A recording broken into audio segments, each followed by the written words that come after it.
Hello friends, आप सभी का बहुत बहुत स्वागत है आपके पसंदीदा channel the next level A to Z में। आज हम इस वीडियो में डिस्कस करने वाले हैं एसएससी जीडी के एग्जाम में पूछे जाने वाले जीके जीएस और जीए के क्वेश्चन। ये हमारा प्रैक्टिस पेपर 9 है। 1 से लेकर 8 तक के प्रैक्टिस पेपर ऑलरेडी अपलोडेड है हमारे चैनल में, तो आप उन्हें भी पहले चेक कर लीजिएगा। तो चलिए जल्दी से स्टार्ट करते हैं आज के 25 क्वेश्चन। क्वेश्चन नंबर 1, मलावी झील कहाँ स्थित है? आपके ऑप्शन है कनाडा, तंजानिया या फिर रूस या ऑस्ट्रेलिया। तो यहाँ पे करेक्ट ऑप्शन है ऑप्शन नंबर बी, तंजानिया। तो ये जो मालावी झील है इसे मालावी सरोवर भी कहा जाता है। ये अफ्रीका के बड़े झीलों में से एक है। ये पूर्वी अफ्रीका के दरार की दक्षिणतम झील है। ये जो मालावी झील है ये मोजाम्बिक और तनाज़िया के बीच में स्थित है। ये अफ्रीका की तीसरी सबसे बड़ी और दूसरी सबसे गहरी झील है। ये पूरे विश्व में 9वीं सबसे बड़ी झील है। और इसकी अधिकतम गहराई कितनी है दोस्तों? इसकी अधिकतम गहराई 706 मीटर है। इसकी अधिकतम गहराई 706 मीटर है। तो आप लोग इसे भी नोट कर लीजिए। नेक्स्ट क्वेश्चन देख लेते हैं। क्वेश्चन नंबर 2, पॉल म्यूलर के द्वारा डीडीटी के कृमिनाशक गुण की खोज किस वर्ष की गई? आपके ऑप्शन है 1839, 1928, 1939 या फिर 1946। तो यहाँ पे करेक्ट ऑप्शन है ऑप्शन नंबर सी, 1936 में ये खोज की गई थी। और ये पॉल म्यूलर का पूरा नाम पॉल हरमन म्यूलर है। इसे पॉली म्यूलर भी कहा जाता है। इनका जन्म 12 जनवरी 1899 को हुआ था और इनकी डेथ 13 अक्टूबर 1965 में हुई थी। ये एक स्विस केमिस्ट थे जिन्होंने 1948 में नोबेल प्राइज़ भी मिला था जिनको, किसकी वजह से? उनकी इस खोज की वजह से, इस डिस्कवरी की वजह से, जिसको उन्होंने 1939 में किया था कि डीडीटी के कृमिनाशक गुणों की खोज की थी। तो इसकी वजह से उन्हें नोबेल प्राइज़ भी मिला था। नेक्स्ट क्वेश्चन देख लेते हैं। क्वेश्चन नंबर 3, भारत का सर्वोच्च सम्मान क्या है? आपके ऑप्शन है भारत रत्न, अशोक चक्र, परमवीर चक्र या फिर इनमें से कोई नहीं। तो यहाँ पे करेक्ट ऑप्शन है ऑप्शन नंबर ए, भारत रत्न। भारत रत्न भारत का सर्वोच्च सम्मान है। भारत रत्न भारत का सर्वोच्च नागरिक सम्मान है। ये सम्मान राष्ट्रीय सेवा के लिए दिया जाता है। इन सेवाओं में कला, साहित्य, विज्ञान, सार्वजनिक सेवा और खेल शामिल है। इस सम्मान की स्थापना 2 जनवरी 1954 में भारत के तत्कालीन राष्ट्रपति श्री राजेंद्र प्रसाद द्वारा की गई थी। नेक्स्ट क्वेश्चन देख लेते हैं। क्वेश्चन नंबर 4, निम्न में से किस स्थान पर नादिर शाह ने चढ़ाई नहीं की थी? आपके ऑप्शन है लाहौर, कर्नल, दिल्ली या कन्नौज। तो यहाँ पे correct option option number D, Kannauj. Kannauj जो कि उत्तर प्रदेश में है, वहाँ पे नादिर शाह ने चढ़ाई नहीं की थी। नेक्स्ट क्वेश्चन देख लेते हैं। क्वेश्चन नंबर 5, किसने बड़े पैमाने पे स्वर्ण मुद्रा मतलब सोने की मोहर चलाई थी? आपके ऑप्शन है ग्रीक वासियों ने, मौर्यों ने, कुषाण शासकों ने या फिर सुंगों ने। तो यहाँ पे करेक्ट ऑप्शन है ऑप्शन नंबर सी, कुषाण शासकों ने सबसे बड़े पैमाने पे स्वर्ण मुद्रा चलाई थी। और ये जो कुषाण सत्ता में रोम तथा अन्य देशों के साथ भारत का व्यापारिक संपर्क बढ़ जाने की वजह से निश्चित माप में सिक्कों की आवश्यकता बहुत ज़्यादा बढ़ गई। तो उसी टाइम कुषाण राजाओं ने विभिन्न आकार के, विभिन्न प्रकार के स्वर्ण मुद्राएं, ताम्र मुद्राएं, रजक मुद्राएं का प्रचलन करवाया। तो अब नेक्स्ट क्वेश्चन देख लेते हैं। क्वेश्चन नंबर 6, क्रिस्प मिशन के सफल होने का महत्वपूर्ण कारण क्या था? तो आपके यहाँ पे ऑप्शन है ब्रिस्टन चार्लिल का प्रतिवादी दृष्टिकोण या भारतीय रक्षा मंत्री के कार्य के प्रश्नों पर मतभेद या फिर गांधी का शांतिवादी या फिर क्रिस्प का ग्रहण करने या छोड़ने का दृष्टिकोण। तो यहाँ पे करेक्ट ऑप्शन हो जाएगा ऑप्शन नंबर डी, मतलब क्रिस्प का ग्रहण करने या छोड़ने का दृष्टिकोण की वजह से ही क्रिस्प मिशन की सफलता हुई थी। नेक्स्ट क्वेश्चन देख लेते हैं। क्वेश्चन नंबर 7, जया, पद्मा, सोना और मधु किस अनाज की प्रजातियां हैं? आपके ऑप्शन है चावल, गेहूं, जौ या मक्का। तो यहाँ पे करेक्ट ऑप्शन है ऑप्शन नंबर ए, मतलब चावल।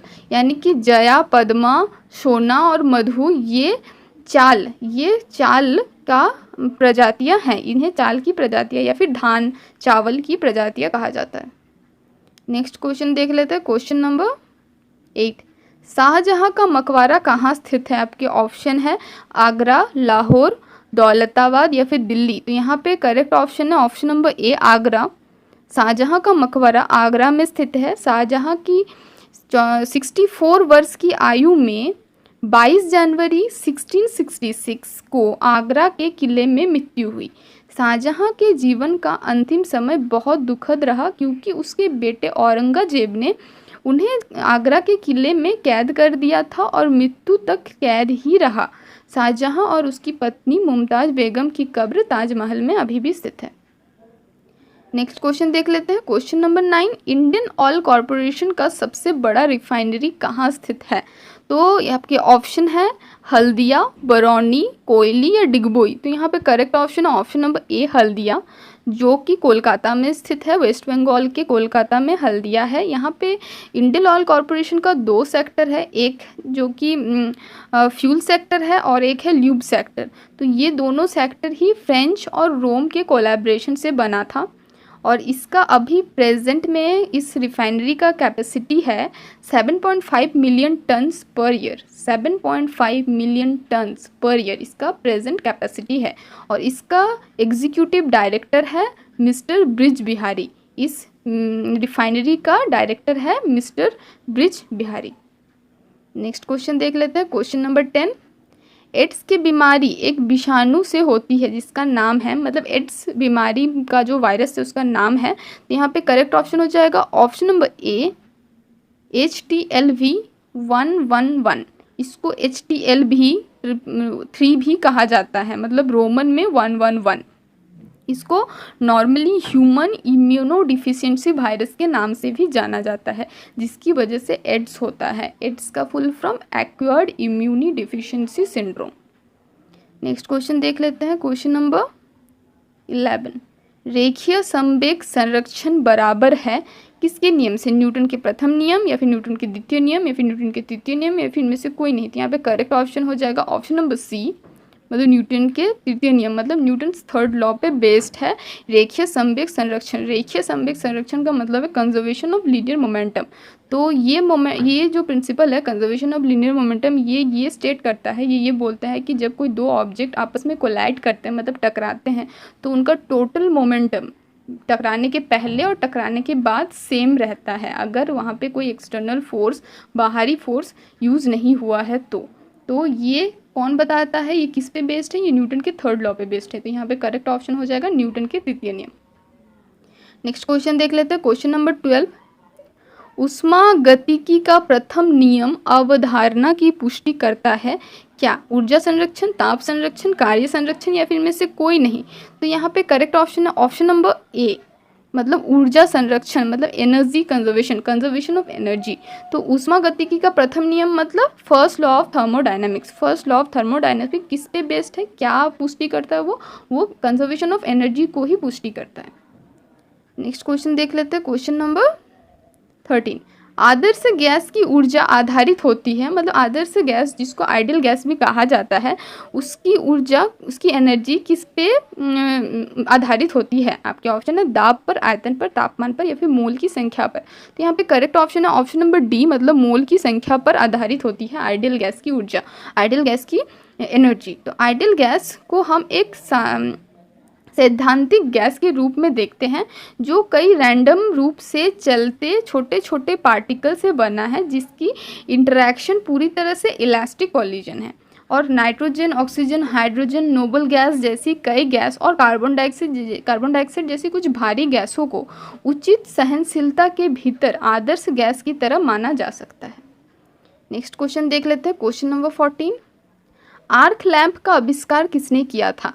आपके ऑप्शन है Humphry Davy, JC Bose, Campbell या फिर पॉल्स। तो यहाँ पे करेक्ट ऑप्शन है option number A Humphry Davy. Humphry Davy ने आर्क लैंप का आविष्कार किया था। और ये आर्क लैंप क्या है? आर्क लैंप या फिर आर्क लाइट एक लाइट है या फिर लैंप है जो एक इलेक्ट्रिक आर्क के द्वारा प्रकाश पैदा करता है। तो इसका आविष्कार हैम्फ्री डेवी ने किया था। और ये हैम्फ्री डेवी एक ब्रिटिश रासायनिक थे मतलब केमिस्ट थे।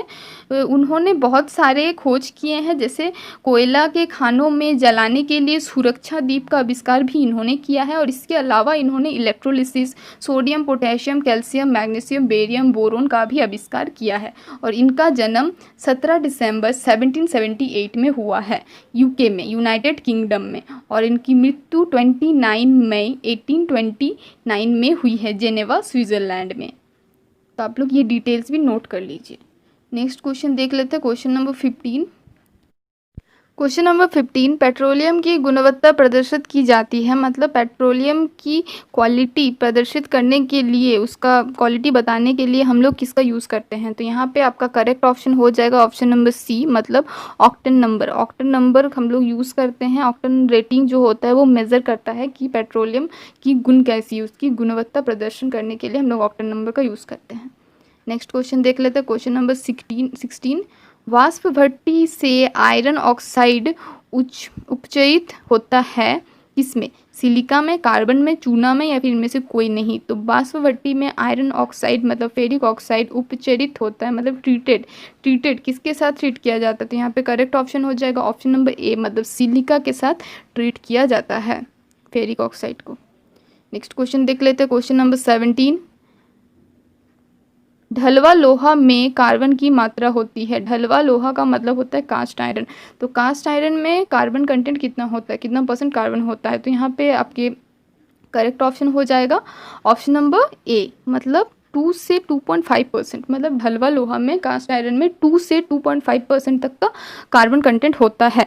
तो ये जो कास्ट आयरन है इसमें 2.2 से 2.5 तक का कार्बन परसेंटेज होता है। और इसके अलावा भी कई तरह के अदर इम्प्यूरिटीज़ होते हैं, लाइक सल्फर, फॉस्फोरस, और साथ ही साथ सिलिकॉन और मैग्नीज भी होता है। तो कास्ट आयरन में ये सब होता है।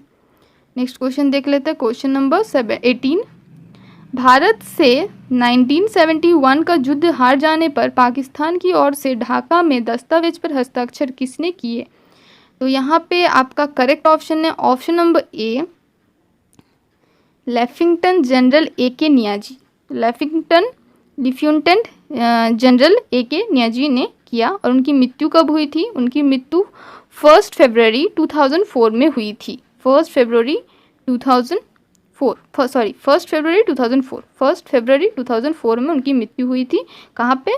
पंजाब के लाहौर में या फिर पाकिस्तान। नेक्स्ट क्वेश्चन देख लेते हैं, क्वेश्चन नंबर 19। किस अंग्रेज को जहांगीर के द्वारा खान की उपाधि दी गई? Captain Hawkins, sir Thomas Roe, Edward Berry, या फिर इनमें से कोई नहीं। तो यहाँ पे करेक्ट ऑप्शन है option number a, captain Hawkins. इनको विलियम हॉकिंस के नाम से भी जाना जाता है। तो उनकी जन्म कब हुई थी? 1560 में, और उनकी मृत्यु 1613 में हुई थी। उनकी जन्म कब हुई थी? 1560, और मृत्यु हुई थी 1613 में। नेक्स्ट क्वेश्चन देख लेते हैं, question number 20। Lord William Bentinck Bharat का गवर्नर जनरल किस चार्टर एक्ट द्वारा बना था? लॉर्ड विलियम बेंटिक भारत का गवर्नर जनरल तो थे, और वो भारत के प्रथम गवर्नर जनरल थे। लॉर्ड विलियम बेंटिक कब से कब तक थे? वो 1828 से 1835 तक थे। 1828 से 1835 तक उन्होंने भारत में शासन किया था। और इनके द्वारा सामाजिक सुधार, शैक्षिक सुधार, वित्तीय सुधार, सरकारी सेवाओं में सुधार और अन्य प्रयास किए गए थे। उनका जन्म 14 सितंबर 1774 में यूनाइटेड किंगडम में हुआ था। और उनकी मृत्यु 17 जून 1839 पेरिस, फ्रांस में हुई थी। तो किस एक्ट के द्वारा वो गवर्नर जनरल बना था? यहाँ पे आपका करेक्ट ऑप्शन हो जाएगा ऑप्शन नंबर ए, मतलब 1833 में। नेक्स्ट क्वेश्चन देख लेते हैं, क्वेश्चन नंबर 21। निम्न में से कौन भारतीय राष्ट्रीय कांग्रेस के अध्यक्ष नहीं रहे? आपके ऑप्शन है जवाहरलाल नेहरू, सुभाष चंद्र बोस, भगवत सिंह ओएसपी, या फिर दादा भाई नौरोजी। यहाँ पे करेक्ट ऑप्शन है option number C, Bhagwat Singh, जो कि भारतीय राष्ट्रीय कांग्रेस के अध्यक्ष नहीं रहे। नेक्स्ट क्वेश्चन देख लेते हैं, क्वेश्चन नंबर 22। अशोक का स्तंभ मेरठ से दिल्ली किसने लगवाया? आपके ऑप्शन है फिरोज शाह तुगलक, मोहम्मद बिन तुगलक, अकबर, या बलबन। यहाँ पे करेक्ट ऑप्शन है option number a, Firoz Shah Tughlaq. Firoz Shah Tughlaq ने अशोक का स्तंभ मेरठ से दिल्ली लगवाया। फिरोज शाह तुगलक जो कि तुगलक वंश का शासक था। दिल्ली के सल्तनत में तुगलक वंश का शासक था। उनका जन्म कब हुआ था? उनका जन्म 1309 में हुआ था। नेक्स्ट क्वेश्चन देख लेते हैं। Question number 23। हर्ष के द्वारा कौन सी पुस्तक नहीं लिखी गई? आपके ऑप्शन है नागानंद, या फिर प्रियदर्शिका, मुद्रा राक्षस, या फिर में से कोई नहीं। यहाँ पे करेक्ट ऑप्शन है ऑप्शन नंबर सी, मुद्रा राक्षस। मुद्रा राक्षस हर्ष के द्वारा नहीं लिखी गई। किसके द्वारा लिखी गई? विशाख दत्त द्वारा लिखी गई। तो मुद्रा राक्षस संस्कृत का एक ऐतिहासिक नाटक है और इसके रचयिता विशाख दत्त है और इसकी रचना 4वीं शताब्दी में हुई थी। इसमें चाणक्य और चंद्रगुप्त मौर्य संबंधी विख्यात वृत्त के आधार पर चाणक्य की राजनैतिक सफलता का अपूर्व विश्लेषण किया गया है। नेक्स्ट क्वेश्चन देख लेते हैं। Question number 24। बेमियान के युद्ध की 2 विशाल प्रतिमा किसकी कृतियाँ है? मतलब किसने बनाई? मौर्यकालीन कला, गुप्तकालीन कला, या गंधार कला, या फिर इनमें से कोई नहीं थी। यहाँ पे करेक्ट ऑप्शन है ऑप्शन नंबर सी, गंधार कला। गंधार कला एक प्रसिद्ध प्राचीन भारतीय कला है। ये कला का उल्लेख वैदिक तथा बाद के संस्कृत साहित्य में मिलता है। तो जो बेमियान के युद्ध में की जो 2 विशाल प्रतिमा थी वो गंधार कला की कृतियाँ है। देख लेते हैं हमारा last question. Question number 25। Sikandar और पुरु के बीच किस नदी पर युद्ध हुआ था? आपके ऑप्शन है रावी, ब्यास, विवस्ता, या फिर सिंधु। यहाँ पे करेक्ट ऑप्शन है ऑप्शन नंबर सी, विवस्ता। तो विवस्ता नदी का और एक नाम झेलम नदी भी है। मतलब झेलम रिवर, झेलम उत्तरी भारत में बहने वाली एक नदी है और ये विवस्ता झेलम नदी का वास्तविक नाम है। और इसकी लंबाई कितनी है? 725 किलोमीटर। इसकी लंबाई 725 किलोमीटर है। तो दोस्तों हमने देख लिया आज के 25 क्वेश्चन। उम्मीद है ये वीडियो आपके लिए काफ़ी हेल्पफुल रहेगी अपने एसएससी जीडी के प्रिपरेशन में। तो अगर आपको ये वीडियो अच्छी लगी तो प्लीज़ इसे लाइक कर दीजिए, अपने दोस्तों को शेयर कीजिए, हमारे चैनल को सब्सक्राइब कीजिए। Thank you for watching.